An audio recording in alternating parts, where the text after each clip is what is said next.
Welcome back to what is now the second of our series of books that would be great for you to read now. I'm in my kitchen, happy to have you here, happy to let you know what I've been reading. I keep getting asked, and that's lovely, but very happy to make contact with all of you. I'm missing Naples palpably. Isabel Allende's A Long Petal of the Sea. Well, when she was asked how many books she had written, the redoubtable Isabel Allende, who is now in her 70s and lives in Los Angeles, replied to the New York Times interviewer, well, she said, 23 or 24. I haven't looked lately, but you can find it on Google. And so I did. And the answer is, this is her 24th volume. 20 of them are novels. There's a memoir, a fantasy. There are short stories. Well, we all have loved Isabel Allende's novels since 1982, when she first came out with her debut and trailblazing novel, The House of the Spirits. Part history, but part that thing that we had come to realize was a South American addition to the reading corpus, magic realism. It immediately placed her, and placed her for all time, in the pantheon of those South American writers that became iconic, that became must-reads, that ended up on everyone's curriculum when one is teaching university literature. I should tell you that that book was written when she was in Venezuela. She was in exile in Venezuela, having escaped, and I use that word deliberately because she was on the most wanted list of radical rebels, you know, left-wing radical rebels. She was living in exile from the Pinochet regime. And of course, part of that was because her beloved godfather and mentor was Salvador Allende, whose regime had been deposed by Pinochet. This latest novel then, and it's her 20th, is a novel that takes place over 2 continents and 3 generations. And it's a story of displacement and of belonging and of a growing love affair between 2 people who married because it was expedient to do so, not because they loved each other. We follow the lives of Victor. When we first meet him, a young, brilliant medical student who has given up his practice to work on the front lines as a medical aide, but of course he turns out to be better than most of the surgeons that are there, in what is the civil war going on in Spain, 1936 to 9, I think. And we follow Victor, and we follow Victor's brother's girlfriend, who is pregnant. And she is an aspiring musician, young, feisty, and very much in love with William, who will die bravely on the hideous battlefields of that civil war. Actually, Isabel Allende says, actually, and that's her words, and she says this in the at the end of the novel, in the afterword, I had to imagine very little of this, alluding to the fact that it's all very good history, meticulous research, evident on every single page. Of course, her own experience, Allende's own experience of having to flee, of having to survive in exile, has gone into this too. Its perspective is there. It's the lens through which I think she's written great chunks of this book. This is a significant novel. It's a sensitive novel and truly impeccably written fiction. But I really want to talk about the color and the significance of the history that's there. This is historical fiction at its very best. And I really don't want to go into the whole discussion about why make history fiction or why call fiction historical if it's not quote unquote true, because this is at its best. And what it gives you, it's the tyranny and it's the loss and it's the hope. And it's all rendered through history, but the faces are people. And you come to know the people very well, not just the two major characters, but many, many well-developed, crucial minor characters, none of whom are ever stereotypic, and absolutely none of them are plot devices. They're there because the world is immense and is populated by all kinds of people, and Allende brings them into the history that she's writing. So this is a novel that's exquisitely written, but also precisely written. And you are swept along. And the truth is, you never doubt for a moment the truth, the veracity, the authenticity of what you're reading. The blood-soaked battlefields of the Spanish Civil War and the makeshift dirty tents in which medical experiments in surgery are being done all of the time to try and save lives.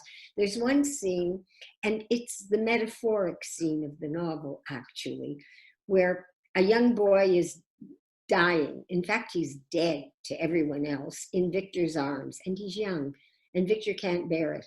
And he takes his heart and he massages it back to life, and the boy does live. It's the truth of the human heart that's in this book, both the history of ugliness and tyranny, but also the beauty of happiness and joy, and the struggles that people have because we're involved on both sides of that equation. And she's very good in giving you that authenticity.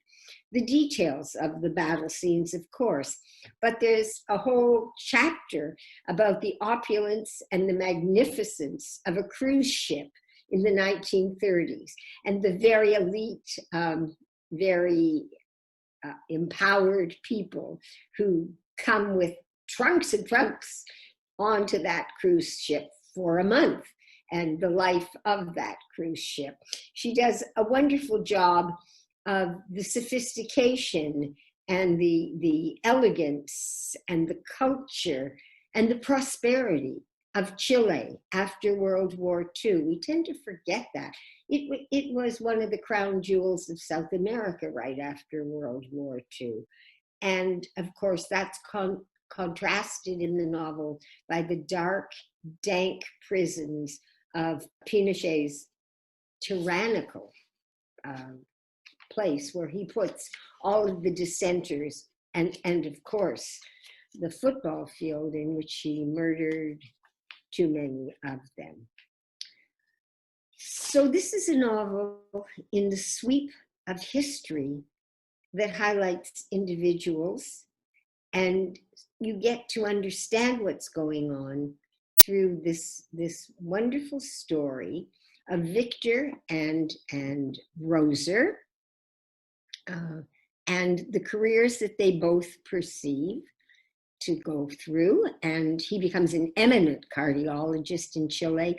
She becomes a well-beloved concert pianist. And the marriage that they undertook, and there's a lovely moment where he says, look, this is the only way we're going to be able to get out of here, is if we're married. Will respect and affection do? And they agree it will. But of course you watch as it blossoms into a wonderful, mature love story over many, many years against this 50-odd year sweep of history. What happens is that along with 500,000 Republicans, that's the left wing, refugees who had to leave Spain in 1939, And the World War II is just looming on the horizon, of course.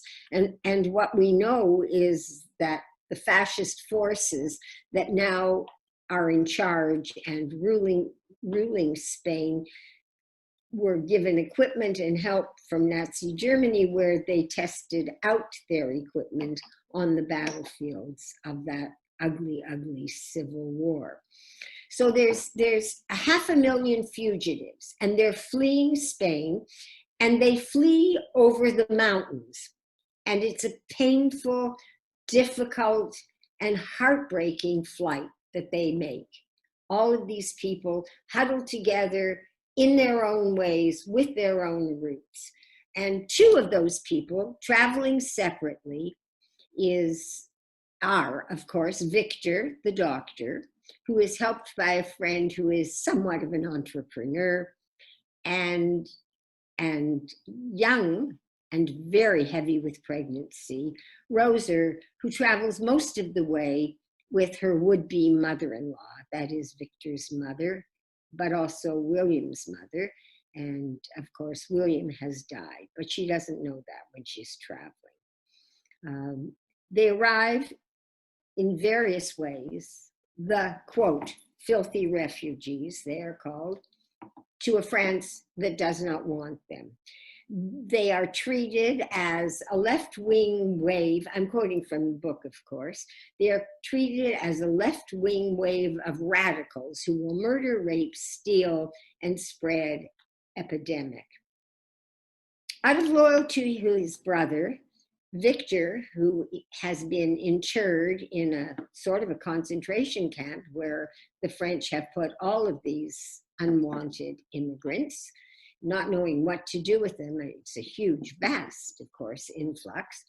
Victor escapes, and it really is an escape from a camp, because he hears that Rosa is somewhere nearby, and he tracks her down.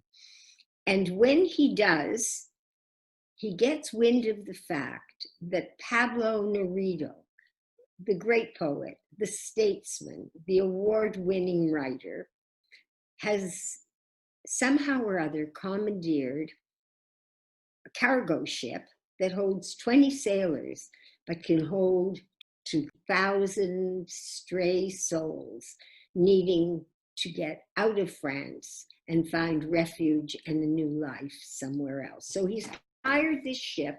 It will sail, but of course it's a selection process. He can't take every one of the refugees who wants to go. Victor is a good refugee to pick. He's got talent, he's got skills, he's a humane man.